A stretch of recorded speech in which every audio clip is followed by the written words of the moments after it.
ዛሬ በጣም እጅግ የምወደውንና እጅግ የማከብረው የምፈራውን የሱ አንድ ቃል ለኔ እንደ ትልቅ ሕገ መንግሥት ነው። አንድ የሱ ቃል እጅግ የምወደውን እጅግ የማከብረውን የሕይወቴን ታላቅ ሞዴል በቃላቱና በምሳሌው ሰው ያደረገኝ አባቴን ዛሬ በክብር ከእናንተ ጋር በዚህ ወንጌል እሸኘዋለሁ። ደስ የሚለኝ ደግሞ እሱ ወደ 60 ዓመት ኦሬዲ ሰብኳል። የኔም ስብከት ኦሬዲ ወደ 33 ዓመት ደርሷል። ለብሲም ደግሞ ከኔ ተነስቶ እየወሰደ ነው። በእኛ ቤት የወንጌል ስብከት ኦሬዲ 100 ዓመት እየሞላ ነው። እግዚአብሔር የተመሰገነ ይሁን። ይቀጥላል። እግዚአብሔርን እጅግ አከብረዋለሁ። በዚህ አጋጣሚ እጅግ በጣም ከልቤ እጅግ የምወዳትን እናቴን ማመስገን እፈልጋለሁ።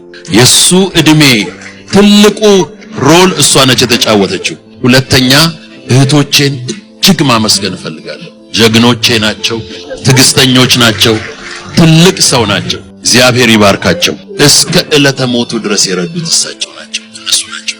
ሩጫዬን ጨርሻለሁ። ወጣት ሊዛ ደሳለ የኮሌጅ ትምህርቷን እየተከታተለች በነበረችበት ደሴ ከተማ ውስጥ በአሰቃቂ ጥቃት መገደሏን ቤተሰቦቿ ለመረጃ ምንጫችን ተናገሩ። ባለፈው ረቡዕ መስከረም 28 2018 ዓ.ም ሞባይል ስልክ ለማሰራት ከምሽቱ 1 ሰዓት አካባቢ ከቤቷ የወጣችው ሊዛ በ1 ሰዓት ውስጥ ጥቃት ተፈጽሞባት መንገድ ዳር ወድቃ ነበር የተገኘችው። ሊዛ ለሕክምና እርዳታ ወደ ደሴ ሪፈራል ሆስፒታል ብትወሰድም ሕይወቷን ማትረፍ አልተቻለም። በከተማ ውስጥ በሚገኘው ድሪም ሳይንስና ቴክኖሎጂ ኮሌጅ የ4ኛ ዓመት ተማሪ የነበረችው ሊዛ በዚህ ዓመት ትምህርቷን አጠናቃ ለመመረቅ እየተዘጋጀች ነበር። አባቷ መምህር ደሳለ ለፍሬ ትበቃለች ብለው በጉጉት ሲጠብቋት የነበረችው ልጃቸው በአሰቃቂ ጥቃት መቀጠፏ እጅጉን እንዳሳዘናቸው ገልጸዋል። በመምህር ደሞዝ አስተምሬ ተመርቃ ለፍሬ ትበቃለች እያልኩ ስጠብቅ ተቀጠፈችብኝ ሲሉ አባቷ አቶ ደሳለ ለመረጃ ምንጫችን ከባድ ሐዘን በተጫነው ድምጽ መረጃውን አጋርተዋል። በ21 ዓመቷ ወጣት ላይ የተፈጸመው ግድያ በማህበራዊ ሚዲያ መድረኮች ላይ ቁጣን የቀሰቀሰ ሲሆን ድርጊቱ የተፈጸመበትን የደሴ ከተማ ማህበረሰብንም በእጅጉ አሳዝኗል። በከተማዋ ከዚህ ቀደም እንዲህ አይነት ድርጊት ተፈጽሞ አያውቅም ያሉ የመረጃ ምንጫችን ያነጋገራቸው አንድ ነዋሪ ድርጊቱ ነዋሪዎችን እንዳሳዘነና እንዳስቆጣ ተናግረዋል። ወጣቷ አስቸኳይ ፍትህ እንድታገኝም ጠይቀዋል። የሊዛ የአክስት ልጅ የሆነችው ረቢ ዩሱፍ ሊዛ ጥቃቱ በተፈጸመባት ወቅት የአንገት ሀብሏ፣ የእጅ ስልኳና ጫማዋ ተወስዶ እንደነበረ ጠቅሳ ጥቃቱ የተፈጸመው ግን ለዝርፊያ እንዳልሆነ ታምናለች።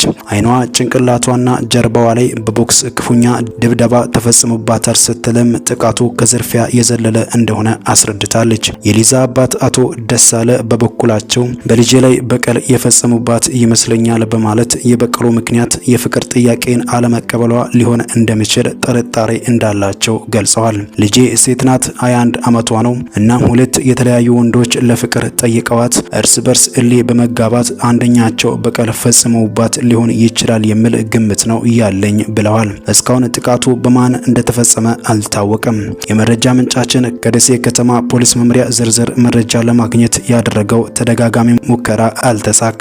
ሆኖም መምሪያው ማክሰኞ ጥቅምት 4 2018 ዓ.ም በፌስቡክ ገጹ ባጋራው ጽሑፍ ወጣት ሊዛ በከተማዋ በተለምዶ ሀቢታት ተብሎ በሚጠራው በርከና ቀበሌ አካባቢ ባልታወቁ ሰዎች በአሰቃቂ ሁኔታ ግድያ እንደተፈጸመባት አረጋግጧል። በወንጀሉ ላይ የፍትህ አካላትን ያካተተ የምርመራ ቡድን አዋቅሮ ምርመራ እያካሄደ መሆኑንም መምሪያው ገልጿል። የምርመራ ቡድኑ በታክቲክና በቴክኒክ ማስረጃዎችን በማጣራት ወንጀል ፈጻሚውን በቁጥጥር ስር ለማዋል እየሰራ ነው። የምርመራ ቡድኑ የደረሰበትን ውጤት ለህዝብ እናሳውቃለን ብሏል መምሪያው። አባቷ መምህር ደሳለም ፖሊስ የምርመራ ውጤቱን ይፋ እንደሚያደርግ ተስፋ አድርገዋል። ከቅርብ ጊዜ ወዲህ በኢትዮጵያ የተለያዩ አካባቢዎች በሴቶችና በታዳጊዎች ላይ የሚፈጸሙ የተለያዩ መልክ ያላቸው ጥቃቶች እየተበራከቱ መምጣታቸውን የመብት ተሟጋቾች ይገልጻሉ።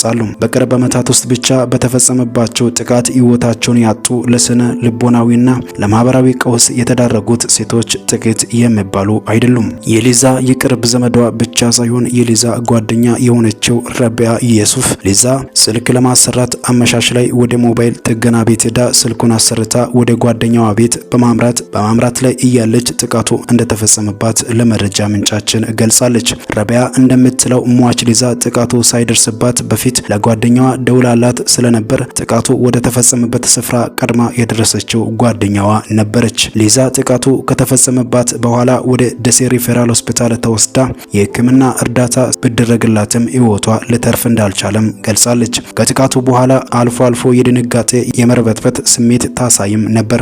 እስትንፋሷ ነበረች።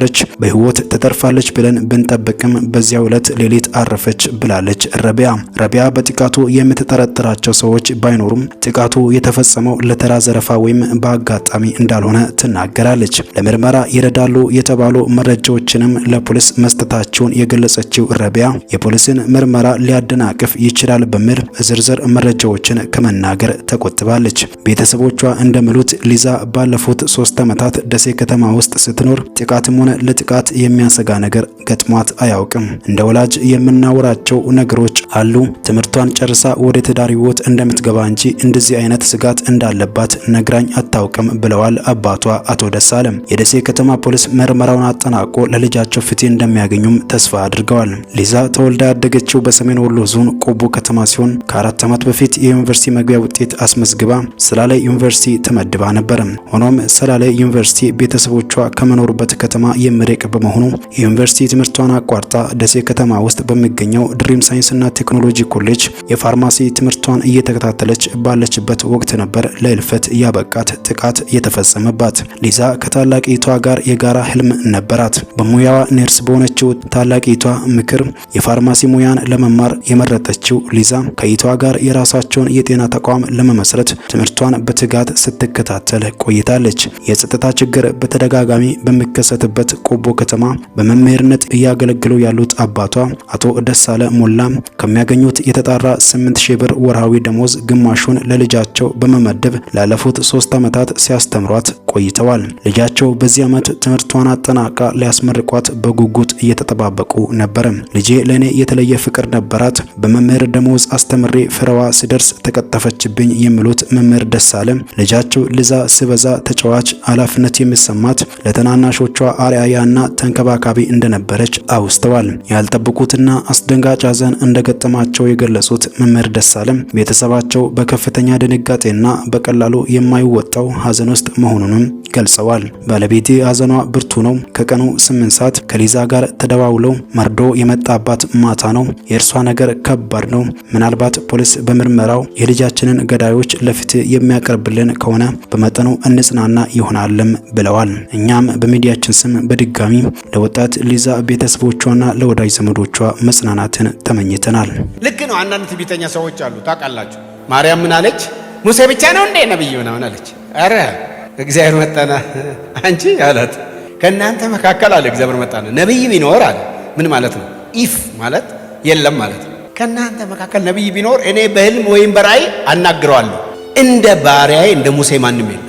ፊት ለፊት አነጋግረዋለሁ። ድፍረትሽ ከልክ አላለፈም አላት እግዚአብሔር። በለምጽ ተመታች። ሙሴ ጸለየ። አይ ማፈር አለባት አለ እግዚአብሔር። እንደዚህ የሚሆኑ ሰዎች አሉ። እግዚአብሔር ይጠብቃቸው፣ ያድናቸው፣ ያትርፋቸው። ምንም ሳይዙ የሚያብጡ ሰዎች አሉ። ምንም እኔ ማቃለሁ ምናምን ይላል። ምን ታውቂያለሽ? 1-2 ቀን ቃጀሽና አይሆንም እንተው። አንዳንድ ሰው 1-2 ቀን ህልም ሲያይ በቃ ዓለም ሁሉ የሱ ይመስለዋል። ህልም እኛም አይተናል። ሙሴ እንደ ሙሴ ዘዳግም መጨረሻ ላይ እንደ ሙሴ ያለ ነቢይ አልተነሳም። እግዚአብሔር ግን ምን አለው? ሙሴን እንዳንተ ያለ አስነሳለሁ። ስለ ክርስቶስ ነው። እንግዲህ የሙሴን ዘመን እንለፍና ወደ ሂስቶሪካል ቡክስ ወደሚባሉ ከመጣን በታሪክ መጽሐፍት ውስጥ እንግዲህ የመጀመሪያው የእስራኤል ንጉስ ፈልገው ለምነው ያገኙት ንጉስ እንኳን ምን መሆን ነበረበት? የእግዚአብሔር መንፈስ በእርሱ ላይ መምጣት ነበር። የእግዚአብሔር መንፈስ በሳኦል ላይ ሲመጣ፣ ሳኦል እንደምታውቁት ሲጀምር በጣም ጥሩ ነበር እኮ በጣም። የእግዚአብሔር መንፈስ ሲመጣ ለንጉስነት ሲፈለግ እንኳን የተደበቀ ትሁት ሰው ነው። ዘንድሮ ታውቃላችሁ ሰዎች ለንጉስነት ሲፈለጉ ቀርቶ ሳይፈለጉ አለው ወላሂ ምን ይመስላችኋል? እኔ አላህ እኮ እኔ አያሳያቸውም እንደ አንዳንድ ነገር እኔ ጌታ ትንሽ እኔ ነካ እያደረገኝ ነው። አረ እርግጥ ነው እሺ አለው በማለት መገኘት የለም። አያችሁ እግዚአብሔር ነው የሚያስገኘው። እግዚአብሔር አህያ ፍለጋ የሄደውን ሰውዬ የእግዚአብሔር ነቢይ ጋስቲ ሲሉ አይ አንተ ተው እነሱ ተገኝተዋል አለው የእግዚአብሔር ነቢይ። እነሱ ተገኝተዋል፣ አንተን ግን እግዚአብሔር ይፈልጋል። እኔን ተው። ሳሙኤል መጥቶ ሲዘር ዕቃ ውስጥ ተደበቀ ይላል መጽሐፍ ቅዱስ። ዕቃ የትህትናው ብዛት ዕቃ ውስጥ ከተደበቀበት ተፈልጎ ተገኝቶ ዘለግ ያለ ነው። ሳሙኤል አየና ይሄ ነው እግዚአብሔር የሚቀባው ብሎ በላዩ ላይ ዘይት ሲያፈስ ምናምን ተቃወሙት ይላል። ግን እንተው። የመጀመሪያው የእስራኤል ንጉሥ መንፈስ ቅዱስ በላዩ ላይ ማረፍ ነበረበት ንጉሥ ለመሆን።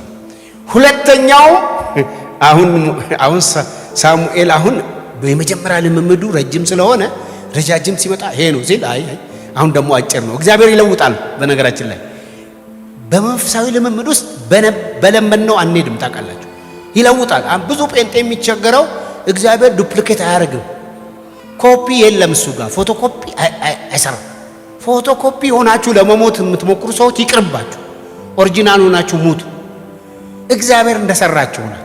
ረጅም ስለሆነ መጀመሪያ ቀባ። አሁንም ረጃጅሙ ሲወጡ ይሄንን ነው ይላል። ቆይ ይሄ አይደለም። አሁን ትንሽ ልጅ ነው የሚመጣው በግ የሚጠብቅ እንዴ 7 ደርድሮ ሰውየው እንዴ የለም ሌላ ልጅ የለም ሲለው አይ ብላምናል። ዳዊት እኮ አባትና እናቴ ትተውኛል ጌታ ግን ተቀበለኝ ያለው ይሄ ሊሆን ይችላል። አያችሁ አባቴና እናቴ ተውኝ አምላኬ ግን ተቀበለኝ። እኔ ለወንድሞቼ ለእናቴ ልጆች እንደ እንግዳ ሰውንኩባቸው፣ እንደ ሌላ ነው የሚቆጥሩኝ። እኔን የለውም ለሹመት ሲጠራ እሱ የለም፣ እግዚአብሔር ግን ያያል። ዳዊት ላይ የቅባቱን ዘይት ሳሙኤል ካፈሰሰ በኋላ ከዛን ቀን ጀምሮ ይላል መጽሐፍ ቅዱስ አንደኛ ሳሙኤል 16 ይመስለኛል ካልተሳሳተ። ከዛ ቀን ጀምሮ ያኛው ሳሙኤል 9 ነው አይደል? ይሄኛው 16 ነው።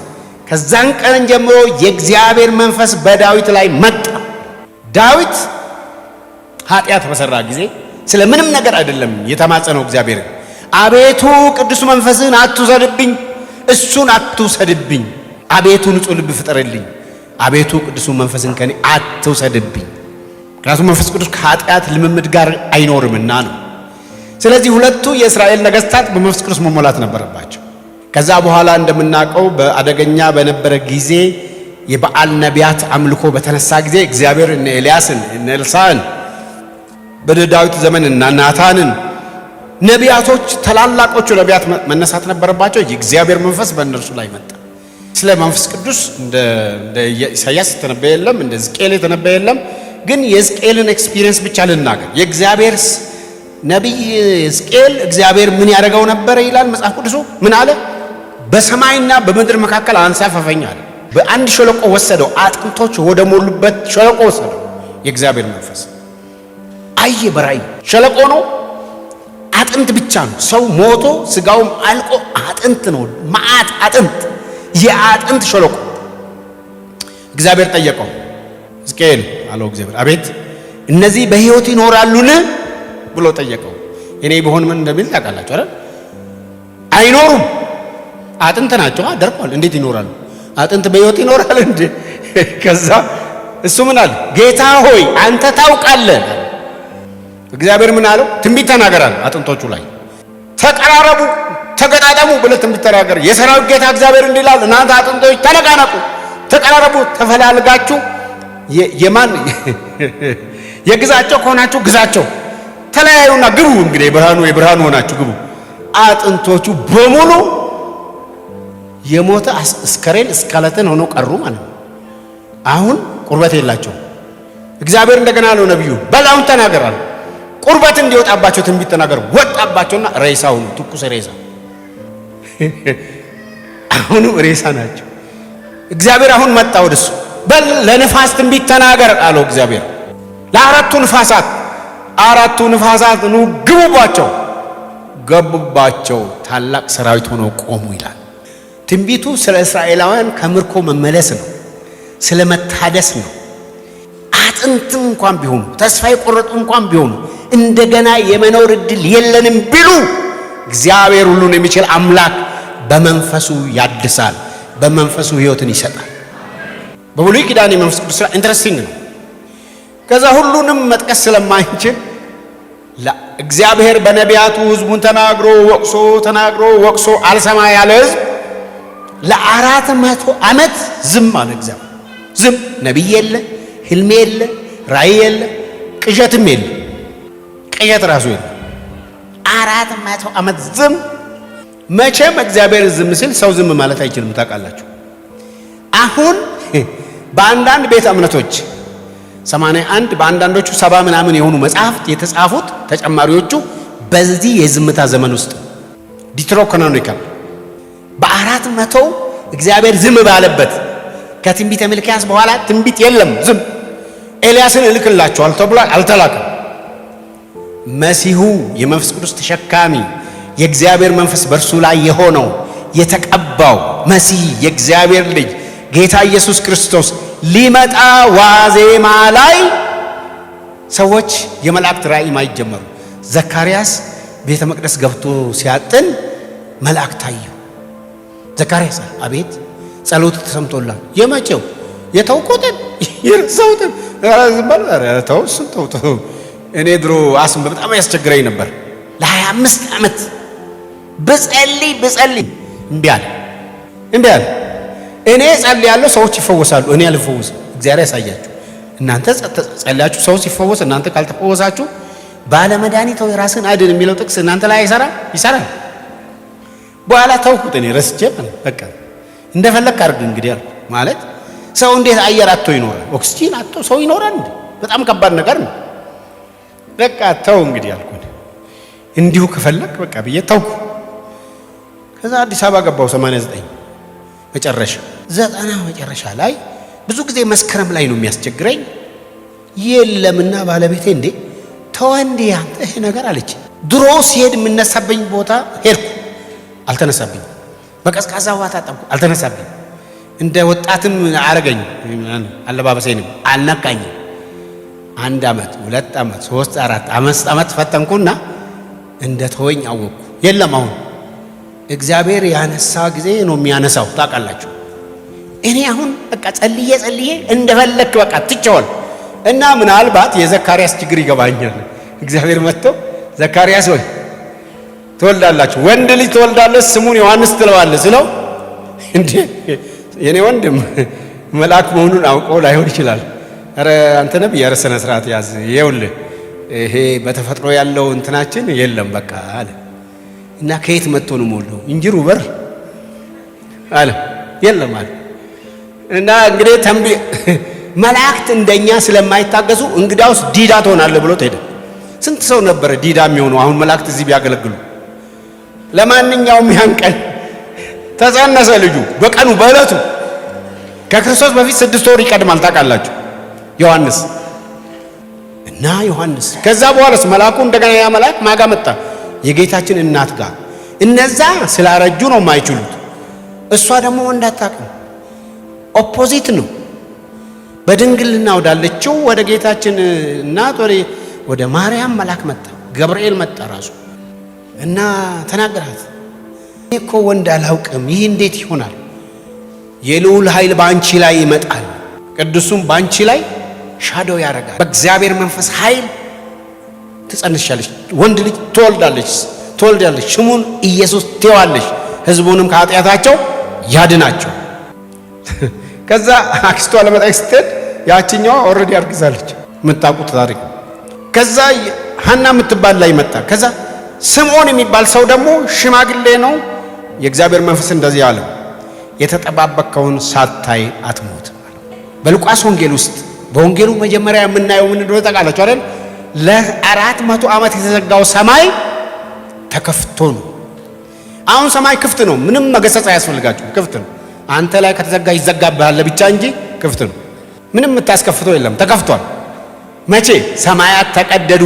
ምን ነው ሰማያትን ቀደ ብትወርድ የተባለው ክርስቶስ ሲጠመቅ መንፈስ ቅዱስ በርግብ አምሳያ ከሰማይ በእርሱ ላይ ወረደ።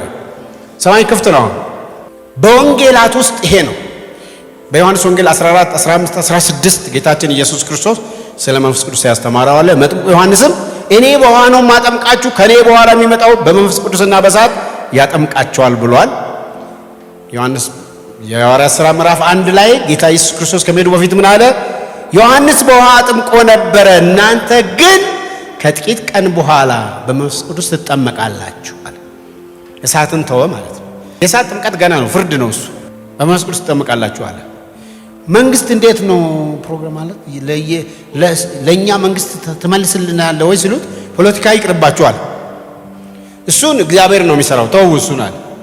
ነገር ግን መንፈስ ቅዱስ በእናንተ ላይ በወረደ ጊዜ ኃይልን ትቀበላላችሁ፣ በኢየሩሳሌም በይሁዳ ሁሉ በሰማርያ እስከ ምድር ዳር ድረስ ምስክሮቼ ትሆናላችሁ። በሐዋርያት ሥራ ውስጥ በግልጽ መንፈስ ቅዱስ የወረደባቸው ጊዜዎች በግልጽ ተዘርዝረዋል። ይሄ ምናልባት ዛሬ ያነበብነው ከ25 ዓመት በኋላ የተፈጸመ ነገር ነው። መጀመሪያ በ120ዎቹ በኢየሩሳሌም በነበሩ ደቀ መዛሙርት ላይ ነው የወረደው። ከዛ በኋላ እንደምታውቁት ፊልጶስ ሰማርያ ሄዶ ሲሰብክ በሰማርያ ብዙ ሰዎች ተፈወሱ፣ ዳኑ፣ ሽባዎች ተፈወሱ። ዮሐንስና ጴጥሮስ ወርደው ሲጸልዩላቸው መንፈስ ቅዱስ ወረደባቸው። ከዛ በኋላ ጳውሎስ በሐዋርያት ሥራ ምዕራፍ 9 ሐናንያ ሲጸልይለት አይኑ ተፈወሰ፣ በመንፈስ ቅዱስ ተሞላ፣ በልሳን እንደጸለየ ራሱ አንደኛ ቆሮንቶስ ላይ ይናገራል። ከዛ በኋላ በሐዋርያት ሥራ ምዕራፍ 10 ከአሕዛብ ወገን ለሆነው ቆርኔሌዎስ ከነቤተሰቦቹ ጴጥሮስ በብዙ ጉትጎታ፣ በብዙ ራእይ፣ በብዙ ህልም፣ በብዙ የእግዚአብሔር ግልጽ ትእዛዝ ጴጥሮስ ሄዶ ለቆርኔሌዎስና ለቤተሰቦቹ መስበክ ጀመረ። የሰበከው መጀመሪያ ስብከት አካባቢ እኛ እያለ ነበር የሚሰብከው። እኛ እሱን ትቶ እሱን ጨርሶ ኢየሱስ ማን ብሎ መስበክ ሲጀምር ወረደባቸው። መንፈስ ቅዱስ ይወርዳል። ጴጥሮስ ምን አለ? በሐዋርያት ሥራ ምዕራፍ 2 ላይ ምን አለ? ሰዎቹ ሰከሩ እንዴ? ምን ሆኖ ነው የሚያወሩት እነዚህ ሰዎች ሁሉ ሲሉ ምን አለ? ይህ ጉዳይ በነቢዩ በኢዩኤል የተባለው ነው አለ። እነሆ ሥጋ በለበሰ ሁሉ ላይ ከመንፈሴ አፈሳለሁ። ሥጋ በለበሰ ሁሉ ላይ ከመንፈሴ አፈሳለሁ። በወንዶችና በሴቶች ባሪያዎቼ ላይ ከመንፈሴ አፈሳለሁ። እውነተኛ ጴንጤ ከሆናችሁ፣ እኔ ዘረኝነት የሚባል ቃል አልወድም። ዘረኛ በነጭና በጥቁር መካከል ያለ ችግር ነው። እኛ መካከል ያለው ኤትኖሴንትሪክ መሆን ነው፣ አክራሪ ብሔርተኝነት ነው። ማንኛውም ጴንጤ ከሆናችሁ አክራሪ ብሔርተኛ መሆን አትችሉ። ለምን? ወይም ዘረኛ መሆን አትችሉ። ነጮችንም ላካትና ለምን ሆነ ዘረኛ መሆን አትችሉት? ሥጋ በለበሰ ሁሉ ላይ ምን አደርጋለሁ? ከመንፈስ ያፈሳል። እውነተኛ ጴንጤ ከሆናችሁ ደግሞ ሴቶች ፓስተር መሆን ይችላሉ አይችሉም ምናምን ማለት አትችሉም። ለምን አትችሉም? በወንዶችና በሴቶች ባሪያዎቼ ላይ ይላል። እኔ በወንድ መንፈስ አይደለም ማገለግለው፣ በእግዚአብሔር መንፈስ ነው። ስለዚህ ሴትም በሴት መንፈስ አታገልም። የፌሚኒስት ቲዮሎጂ ያነቃነቃት እኛም አለን ከወንዳችን እኮ ነን። ማን አይነታችን ለየቅል ነው። ሰው በመሆናችን ምንም ልዩነት የለንም። አይነታችን ግን ለየቅል ነው። አንዳችን ሌላችን እናሟላለን፣ ኮምፕሊመንት እናደርጋለን፣ ኮምፕሊት እንሆናለን። ይሄ ፌሚኒዝም በጣም አደገኛ ነው። ግን አንድ ነገር ልናገር፣ እግዚአብሔር መንፈሱን በማን ላይ ያፈሳል? ሥጋ በለበሰ ሁሉ ላይ። ከዛስ? በወንዶችና በሴቶች ባሪያዎቼ ላይ። ከዛስ? ሽማግሌዎች፣ ጎበዛዝትና ይላል እኮ በዕድሜም ልዩነት በማይደረግ ሁኔታ የእግዚአብሔር መንፈስ በሰው ሁሉ ላይ የሚመጣ መንፈስ ነው። ቆርኔሌዎስ ቤተሰብ ላይ ጴጥሮስ ስብከቱን ሳይጨርስ የእግዚአብሔር መንፈስ አቋረጠው። መንፈስ ቅዱስ በላያቸው ላይ ፈሰሰ። ልክ እንደ በዓለ 50 ቀን በልሳን ተጸለዩ። እንደኛ አለ እሱ፣ እንደኛ እንደ አይሁዶች ንጹሕን አሕዛብ ንጹሕ አይደሉም ተብሎ እንደኛ እነሱም ተሞሉ። አዎ እንዳይጠመቁ ማን የከለከላቸው? ማንም አጠመቃቸው ይላል። አሁን ይሄ ሌላ ኤክስፒሪየንስ። አሁን ደግሞ ወደ ሌላው ዓለም ሁሉ ወደ ኤሽያ እዚህ ጋር መጥቶ እናገኛለን። ሐዋርያ ጳውሎስ ሲመጣ ባመናችሁ ጊዜ መንፈስ ቅዱስ ተቀበላችሁን አላቸው። እኛ አልሰማንም አላወቅንም። እና በምን ተጠመቃችሁ? በዮሐንስ ጥምቀት። እሱ እኮ በክርስቶስ እንድታምኑ ነው ያጠመቃችሁ። የእሱ ደቀ መዛሙርት ሆናችኋል። ልክ ነው። ግን አሁን ዳግም ልደት አግኝታችኋል። በመንፈስ ቅዱስ መሞላት አለባችሁ። ስለዚህ ሁለት ቃል ልጠቀም። ጥምቀትና ሙላት ልዩነት አለው ወይ? ስለ መንፈስ ቅዱስ ጥምቀትና ሙላት ኢቫንጀሊካልስና ጴንጤዎች ልዩነታችን ምንድን ነው? ላምጣው። ጥምቀት የአንድ ጊዜ ኤክስፒሪየንስ ነው። በመንፈስ ቅዱስ መጠመቅ ማለት ለመጀመሪያ ጊዜ የእግዚአብሔር መንፈስ በእናንተ ላይ ሲወርድ የሚሆን ነገር ነው።